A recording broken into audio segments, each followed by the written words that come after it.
La première saison de la Roue du Temps introduit les Aes Sedai, une communauté de femmes dotées de la capacité à manipuler le pouvoir unique, leur octroyant divers pouvoirs magiques. Jadis, le pouvoir unique a plongé dans la folie ses utilisateurs masculins, poussant un puissant mage masculin, Léo Télamon, surnommé le dragon légendaire, à fracturer le monde. Aujourd'hui, nombre d'Aes Sedai cherchent à éliminer tous les mages masculins pour prévenir une nouvelle catastrophe planétaire. Moiraine, une Aes Sedai canalisatrice, est convaincue que le dragon s'est réincarné et parcourt le monde avec son loyal gardien Lan pour trouver celui qu'elle pense être la clé pour sauver l'humanité du mal absolu, le Ténébreux.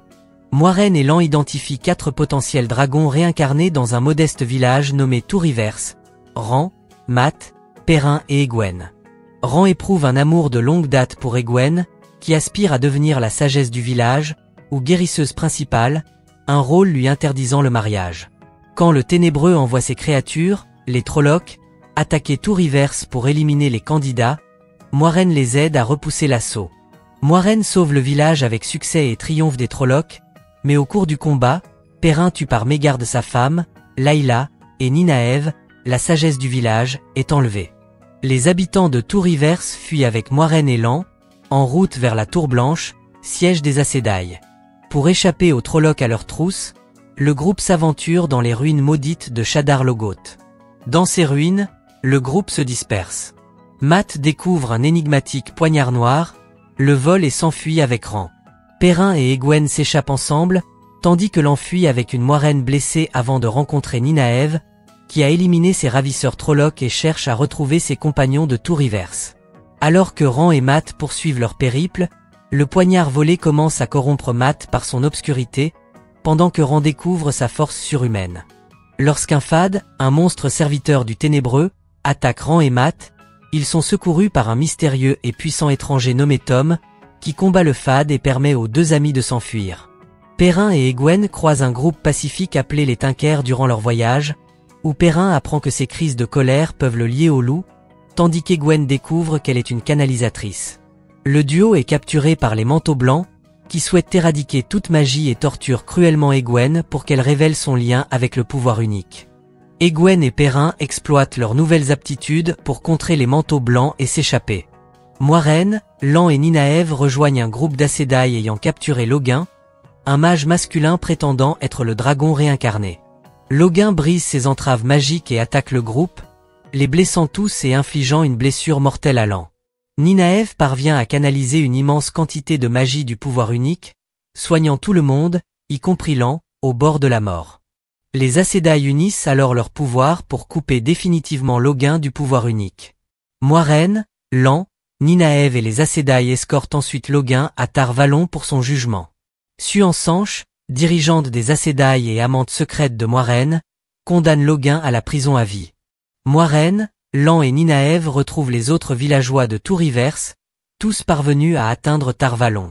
Moiraine parvient à extraire l'obscurité de Mat et à la sceller de nouveau dans le poignard.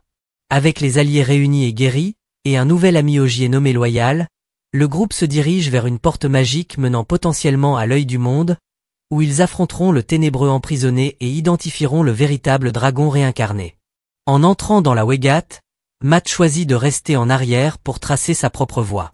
Le groupe émerge de la Wegat à Fal Dara, où il se repose avant de traverser un désert maléfique, le Blight, pour atteindre l'œil du monde. Durant leur nuit de repos, Lan et Nynaeve confessent leur amour mutuel, et Lan révèle être l'héritier d'un royaume ravagé par le Blight. Moiraine consulte une voyante nommée Minfarshao, qui indique que tous les candidats sont liés d'une certaine manière, et Moiraine leur confie que seul le vrai dragon réincarné survivra au voyage vers l'œil. En réfléchissant à son passé et à ses aventures, Ran réalise qu'il est un canalisateur, fils d'une puissante guerrière morte au combat, qu'il a confié à un autre soldat pour l'élever. Ran conclut qu'il doit être le dragon réincarné et rejoint Moiraine pour partir vers l'œil sans ses amis, leur épargnant une mort certaine. Alors que Moiraine et Ran tentent de vaincre le Ténébreux, ce dernier envoie une armée de Trollocs attaquer Fal Dara. Les Trollocs surpassent largement l'armée de Fal Dara, tuant son chef, Lor Agelmar. Avant que la ville ne soit submergée, Nynaeve et Egwene rejoignent un petit groupe de canalisateurs pour unir leurs pouvoirs et anéantir l'armée des Trollocs. Cette prouesse coûte la vie à tous les canalisateurs sauf Nynaeve et Egwene. Bien que la ville soit sauvée, elle demeure dans le chaos. Perrin découvre la corne de Valère, capable d'invoquer les plus grands guerriers de l'histoire, mais il est trahi par Padenfin, un ami des ténèbres, qui tue Loyal et vole la corne. Moiraine remet à Ran un saangréal, un artefact ancien contenant le pouvoir des anciens mages masculins, et il pénètre dans l'œil pour affronter le ténébreux. À l'intérieur, le ténébreux domine aisément Moiraine, la coupant du pouvoir unique, et tente de manipuler Ran pour qu'il le libère en lui promettant une vie heureuse avec Egwene. Ran perce à jour la ruse et utilise le saangréal pour renforcer l'emprisonnement du ténébreux. Craignant de sombrer dans la folie comme les anciens mages masculins, Ran demande à Moiraine de dire à ses amis qu'il est mort, avant de partir seul. Lorsque l'on retrouve Moiraine, désormais impuissante, elle l'avertit que la dernière bataille contre le ténébreux n'a pas encore eu lieu et que le combat ne fait que commencer. À la fin de la saison, une flotte de canalisateurs accoste sur les côtes occidentales, utilisant leur pouvoir pour déclencher un tsunami dévastateur. Dans la deuxième saison de Astérisque la roue du temps Astérisque, plusieurs mois ont passé, et les amis de Ran croient toujours à tort qu'il a péri dans une bataille finale contre le ténébreux. À leur insu, Ran est vivant et se cache à Caerhien, ignorant que ce n'était pas le ténébreux qu'il a affronté dans l'œil, mais Ishamael, l'un des 8 mages immortels, les réprouvés, serviteurs dévoués du ténébreux. Pendant ce temps, Moiraine lutte avec la perte de ses pouvoirs et cherche un moyen de continuer à soutenir le dragon réincarné dans sa lutte contre le mal. Consciente du danger de sa mission, surtout sans ses capacités de canalisation, Moiraine libère Lan de son rôle de protecteur et lui ordonne de retourner à la Tour Blanche.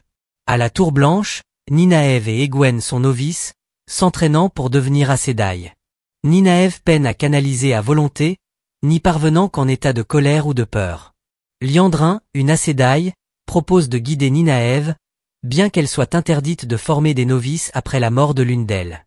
Lors d'une épreuve pour passer de novice à accepté, Nynaeve est confrontée à un choix, une vie paisible avec Lan ou poursuivre son apprentissage du pouvoir unique. Sa vision d'une vie avec Lan est interrompue par des Trollocs, et Nynaeve s'échappe pour se consacrer pleinement aux Aes Sedai. Ailleurs, Loyal a miraculeusement survécu à ses blessures mortelles et accompagne Perrin dans une quête pour récupérer la corne de Valère volée. Leur expédition est menée par le seigneur Intar Shinoa et son armée Shienaran, avec l'aide du pisteur Elia. Au cours de leur voyage, le groupe est capturé par Ishamael et son allié Surhaute, chef des canalisateurs Sanchant venus envahir les terres de l'Ouest. Alors qu'Intar et les Shienaran sont contraints de jurer fidélité aux Sanchant, Elia appelle une meute de loups pour sauver Perrin et lui-même. En fuite, Perrin apprend qu'il est un frère loup, capable de communiquer avec les loups et doté de leurs attributs, comme la force, la rage et l'instinct de chasse.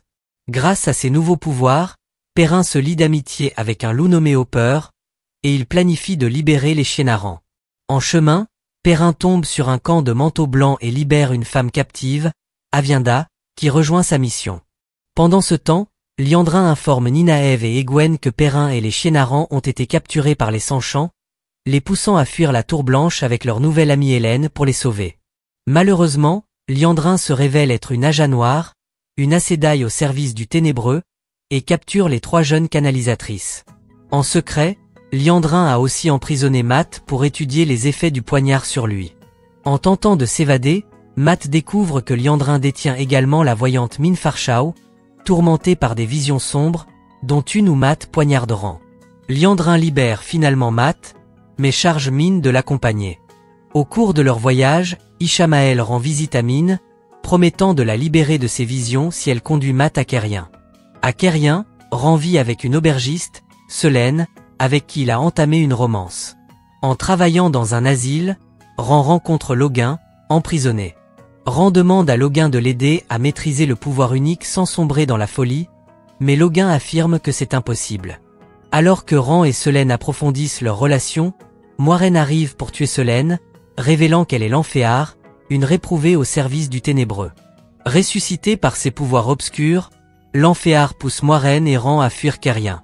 À Falme, colonie Sanchant, Ishamael remet la corne de Valère au seigneur Turak, tandis que Liandrin livre Nynaeve, Egwene et Hélène à la haute dame Surhaute. Nynaeve et Hélène s'échappent, mais Egwene est offerte à Turak comme Daman, une canalisatrice asservie.